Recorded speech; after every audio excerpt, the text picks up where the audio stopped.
This tantra explains about asana. In purified body, mind is usually restless.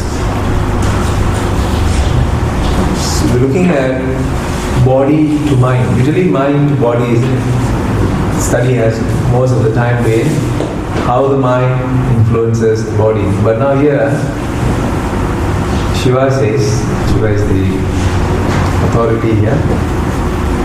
He says that in an impurified body, mind is usually restless. So if the mind is restless, then we need to purify the body. How do we purify the body? We have many processes, but here it is through asana. So when the text talks and uses the word Shiva or Shakti, it is the Rishi who has written the text or who has given it.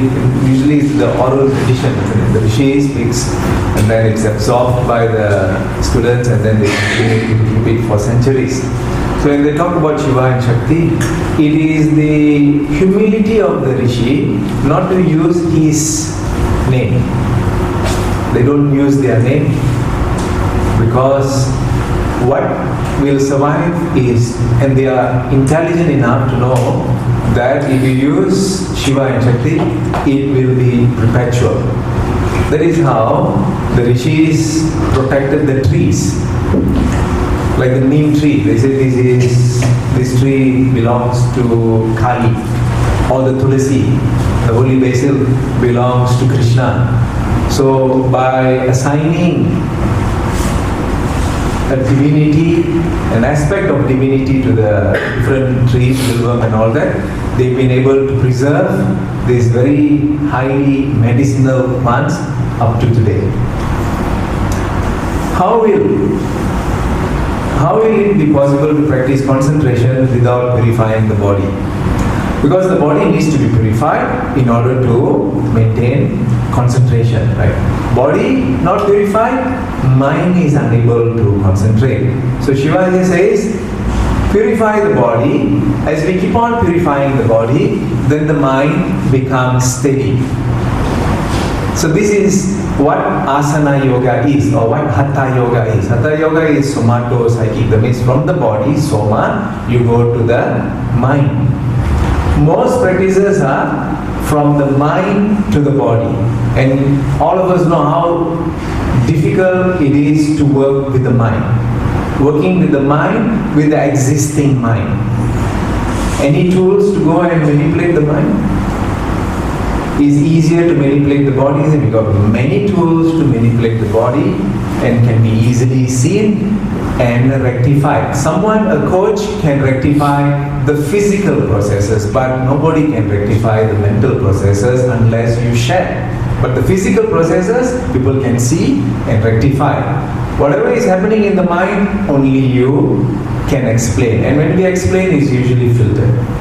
So the help is also not enough. It's not enough because whatever we are saying is filtered. So he says that a purified body is full of vitality and fit for concentration. So we are talking about asana, purification through the Shakarmas, Jalaniti, Kunjal, the Shankar, Basti, Nauli, Tarataka, Kapalabati. All this is part of the Shakarmas. Then body is purified through. When we practice the Shakarmas, you feel good. When we practice the asanas, the body feels lighter. When you practice the Shakarmas, there is a difference in the body. Tamas is less, quite dynamic, full of vitality. Then fit for concentration. When the body is light and feels good, mind is easier to concentrate with, isn't it? We can easily use the mind to concentrate. Otherwise, the mind is a little bit distracted. But here we are talking about asana. We are not talking about jogging or swimming. We are talking about asana because according to the Tantras and the Upanishads and the Shastras, it says that only asanas, doesn't matter from which tradition it is, but it is in the form of stiram and sukham. that is able to awaken the prana, and when the prana is awakened, the mind blossoms and able to hold on to concentration, attain success in yoga. So one thing that we must realize, if you worry, if you are sad, you still cannot solve the problem. So this Rishi is talking about it. So are you worried? Are you sad? Will these two contribute to the quality of your life? We are here to improve the quality of our lives. We have very limited time on earth. 70, 80, 90 years passes like lightning. And you cannot say I'm 70 years old and I regret I was very worried over the last 60 years or 70 years. It's such a waste of potential. And every worry will create a negative chemical in your body, and if you continue to worry and have this kind of unfulfilled desires due to big cravings and always constantly feeling that I have not been able to achieve this, my sister is more successful, my classmate is more successful, I am not successful, all these big cravings, these are cravings about their successes. Every part of this, every sadness, everything shocks the system. It creates some form of chaos in the body. Continuously doing this, it leads to failure in your immune system. The body just gives up. And then you want to worry about that which you can't solve. After that, what can we do? So it's very important as yoga practitioners to keep ourselves in santosha. And Swami Sivananda also mentioned there is one of the yamas and niyamas. He said that is expanded. The 5 yamas and niyamas is expanded in the tantric literatures up to 10. And one of it is Gambira. Gambira means cheerful. You must be cheerful so that you can keep yourself activated. Now if you don't, what happens if I'm talking about you. What happens if someone who is sad and then you're continuously helping them and then they keep on up and down, up and down, up and down. 7, 8 years down the line they get cancer. Who going to help them? How are you going to help them? Who is the cause of that? It's not who. It is the mind. We have allowed the mind to prolong its illusion. So success in yoga, lots of things are involved. I mean, this is very orthodox, traditional text. We don't have to follow all of it, but we can adjust it. If we find that we have not been able to sustain santosha, then we may need to use some of it and adapt it into our daily life here. It can be adapted. You don't have to follow completely, but you can completely adapt it into your lifestyle now. So here the Rishi says, don't be disturbed by this verse because it's very traditional advice. He says that success in yoga is assured. He says that you can be successful in yoga, assured, guaranteed. When you follow this, he says you have to stay alone in a deserted place. That will be your room. At home, you don't go and browse the internet. Where is a desolate place? Where is a deserted place? Your room is good enough. The place where if you have a prayer room at home, that is good enough. And you must be alone. And this is a place where you spend time alone. You don't have to SMS him. Can we all do group practice? Like I want to really seriously practice. I need a group to support me. 10 minutes practice, 15 minutes gossip. But gossip about yoga. So it has to be alone. You alone in your room or the place where you pray. If there are not enough rooms in your house, you have to share with your siblings and all that, then do it when they are out. So that is your time to practice alone. It's in your room. If people are making a noise outside the room, in your room alone you're practicing it. If people outside, TV, a lot of noise, we're staying in a small flat, a lot of noise and all that. So what would you do? Open the door, oi! Tiamla! You know, to the neighbor, saya mau practice, you know, I'm joking. Saya cikgu cakap mesti alone. No. Your room, whatever is happening outside, it doesn't matter. It's our training and our pratyahara. What is pratyahara? Withdrawal. You withdraw the senses of hearing. Focus on your own self. Removal of all desires of the objects is very strong, very tall order. He says, remove all the desires of the objects. Whatever desires that you have towards objects, he says, remove it. Because he says that if there is an irritation in your system, if you are unhappy, not contented yet, it's because there is still a desire that is not fulfilled. He says that let go. He says let go, but when you let go, will you still be living? Will you still be working? No, still go on. Listen, these are things which happen daily. Just like the sun comes and goes, but of course it doesn't move. But this we say the sun rises and the sun sets, it goes on. So even if we don't have desires, we have removed, we have not tested this, and we may test it. Let's say for 3 months, you say, for 3 months I am going to live without desire. We test and see whether we can still continue living, and is there an improvement in the quality of our lives. Can test it. And then see also whether things are happening. Are we progressing? We need to test, isn't it? We need to test to see whether we can be assured of success in yoga and still have a place in society. We still have a place. You don't have any desire, still have a place. Test it for 3 months. And within these 3 months, if you have a form, if they give you a form, and then write, what is your mission? I say, today I am going for interview. He's asked to come and interview for a college. So this is within 3 months. And you've spoken. You go September, and there's a form. Sila tulis cita-cita anda.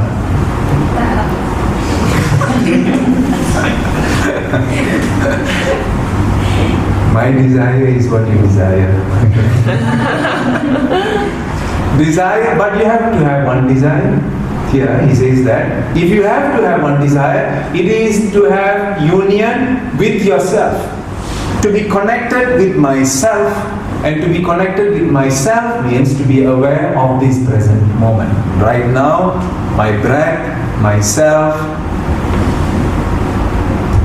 Overcoming laziness. This is also a very important yama, niyama. Overcoming laziness. To have that discipline to wake up earlier than other times and to do the practice. To sleep early. To eat on time. To eat healthy. All this it requires what? Overcoming laziness, isn't it? To walk a little bit further to go to a better shop. So these are things which we need to overcome. Now practice or watching movie, which is easier? Watching movie, so that is lazy. So we reduce that desire and then practice. After we have practiced, then we postpone watching movie. Because you feel good, you want to enjoy that feeling, isn't it? It's not that you practice and the motivation is to practice to watch movie. Practice to ourselves, watch movie. And greed, we also need to reduce greed. Greed is one of the major issues in all lives, and it happens in all industries and almost in everything. We can see that most of the problems that we have in our lives is of greed. Corruption is one form of greed. Abuse of power is one form of greed. So you have to do a lot of meditation to give out vibrations of what? Opposite of greed is what? Contentment. So you send out this vibration in a positive way, as I mentioned last week.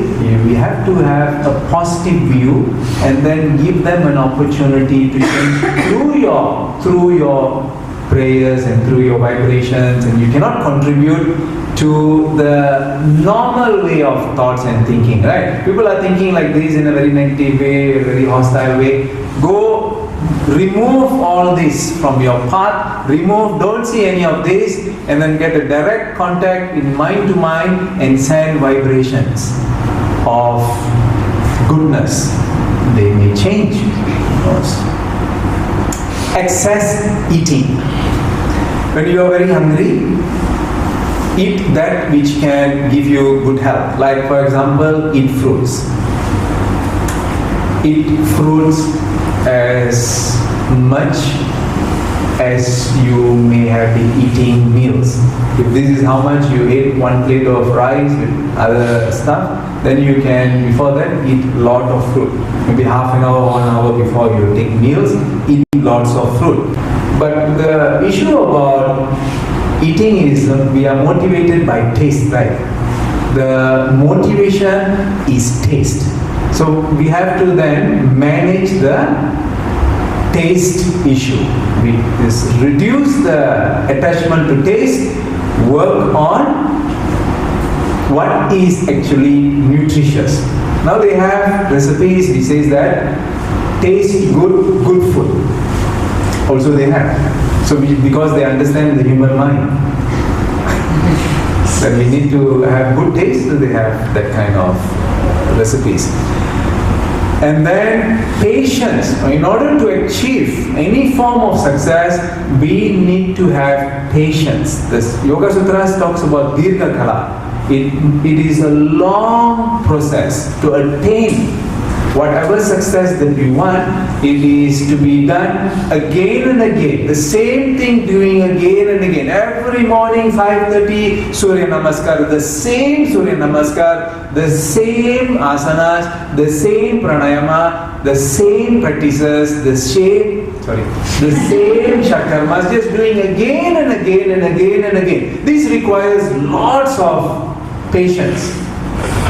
And it is rewarded, doing again and again. You see the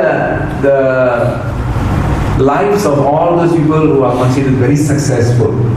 They do things, the same thing. They have a routine which they do again and again. Even people who are highly creative, like Picasso and all that, he did not have his whims and fancies paid today and then do yoga another 3 months, and then after that go sailing 5 months, and then go this hiking. No, continuously painting, continuously painting. People who are very successful, they continuously do this. I was reading one article about this golfer. He says he practices 8-9 hours a day, and then when he wins a tournament, the next day he practices 12 hours. As opposed to some individuals, you see some teams and all that in many parts of the world, where when they practice and then when they win the tournament, let's say the district tournament, they win, they take rest for 2 months.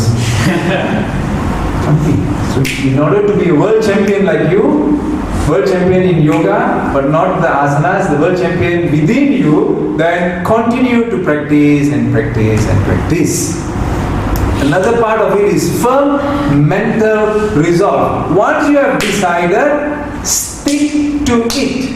Change only when you find a higher practice, a higher way to increase your tapas, your discipline. Do not change until then.